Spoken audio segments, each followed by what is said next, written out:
y'all, it's Amy. Thanks for stopping by my channel today. I decided to do another pour using those colors that I used in my last video. That was video number 76, and I will link it here. But I still had a lot of those really gorgeous metallics left over, and I wanted to go ahead and use them and not let them sit to get all dried up and crusty. So I am tacking my canvas here. I tape my edges and I'm using my thumbtacks and I'm tacking it so that it holds it up off the canvas when it's drying. And then I'm taking my garment steamer here and giving it a little steam. I like to do this to tighten the canvas, and it also helps with the warping. You know, sometimes you get those canvases that might be just a little wonky, and that helps with that. It tightens the fabric up, the canvas up, and really improves your work surface, because you don't want a dip in the middle of the canvas. That can ruin your whole composition. Now that I've got that all steamed, I'm going to tap on it, and it should be tight as a drum. And I'm going to bring in my spinner. The spinner I am using today is an Erica Hughes spinner. And I've covered that with the press and seal because paint gets all over it and I don't want it to be dirty. So I'd rather just use the press and seal and then peel it off when I feel like it's covered. Erica has these clamps that go on the wings of her spinner, and that will hold your canvas in place. And so I'm just popping those on there so that if I should get a little too rowdy with my spinning, that it will hold that canvas in place, even though I say you do not have to spin fast. Now that I've got these on just like I want them and my canvas is snugly in place, I'm going to lay down my base coat. And this base coat is made with Liquitex, Aqua, and Turquoise mixed together.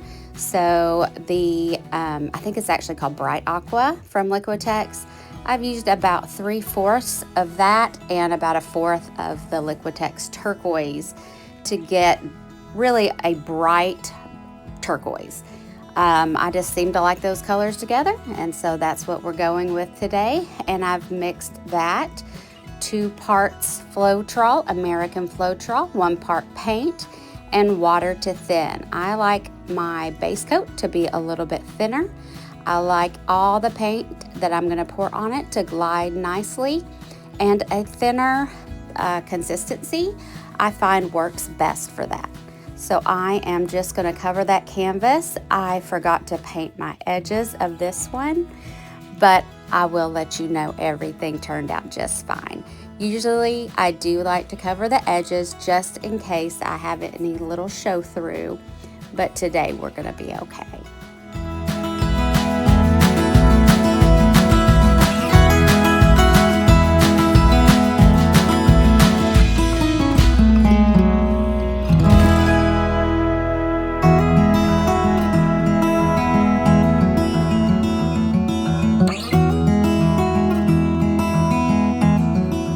Torching any air bubbles that may be popping up from mixing that paint.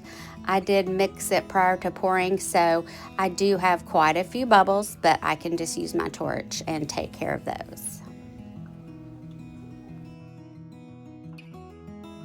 So now I'm going to begin layering my cup, and I'm going to start by using my favorite measuring cup.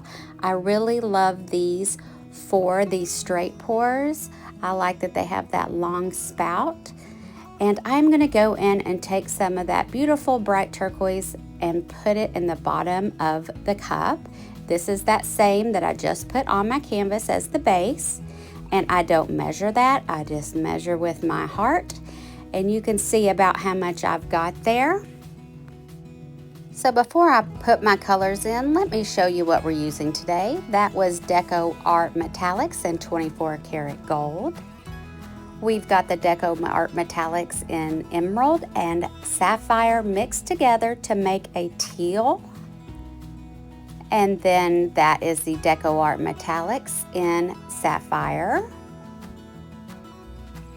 Then we have the DecoArt Metallics in Amethyst, and it is so pretty. I love this one, and I'm not even a purple person, but I think this one is just gorgeous. Then we have the DecoArt Metallics in Deep Sapphire. Now I'm going to begin pouring my colors in my cup, and I'm going to do this by pouring from up high, and I'm starting with that gorgeous Amethyst. I'm pouring from up high so that that paint goes and churns in the bottom of the cup, and I am going in now with that Deep Sapphire.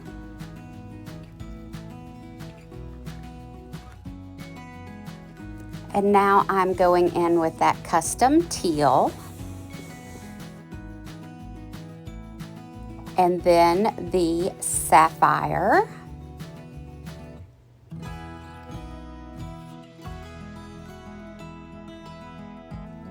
And now I'm going in with that 24 karat gold.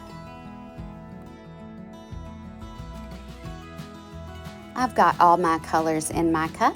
So now I'm going to take a little bit of that base coat that's left and top my cup off.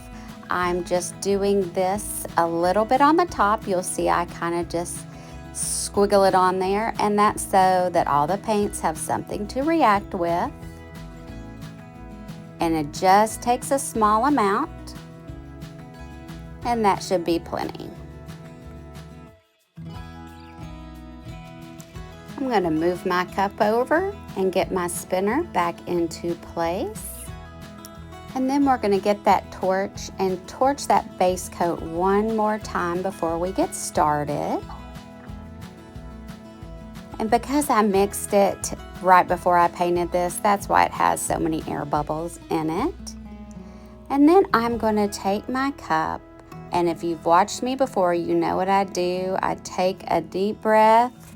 Then I hold that breath, and I hope and pray that I don't screw this one up. So I am showing you this pour in real time.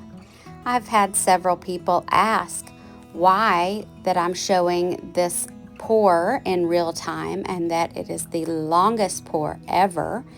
And that is because I want you that may create it at home on your own to see you don't have to rush this. You don't have to spin fast. You're trying to hold that cup steady and keep it centered. And about halfway through this pour, I will speed it up for you, just so you don't have to sit through the whole thing at regular speed. But there is that fast forward button if you want to make it even faster. So I'm going to hush up here and let y'all watch, and after I get it poured out, I'll be back with you.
Poured out of our cup, and I'm going to walk away from this for a moment.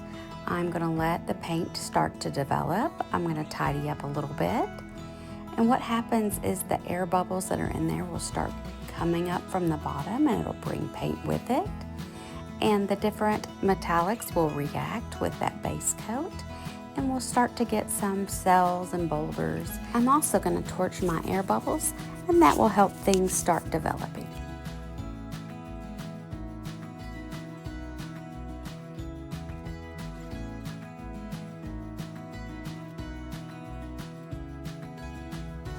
A little bit of time has passed now, so I'm going to torch one more time here. Then I'm going to start spinning and tilting. And when I'm spinning, I am not spinning that fast. I want to be in control of the movement of the paint. So I'm just going to hush up and let y'all watch, and I'll be back with you at the end when we check out those dried results.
Okay, I think that's all the tilting and stretching and spinning I'm going to do on this one.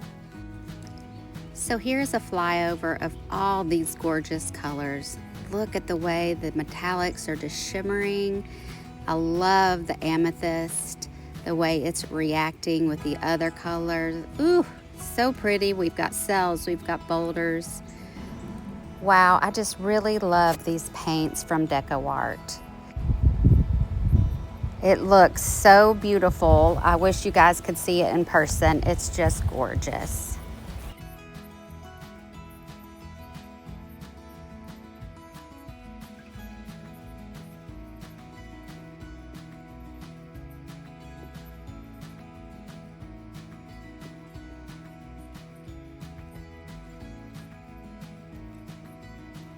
So here are our dried results. That 24 karat gold is really stealing the show here. The purples and the blues look so good with it. Thanks again for watching, everyone, and we'll see you next time down on the canvas.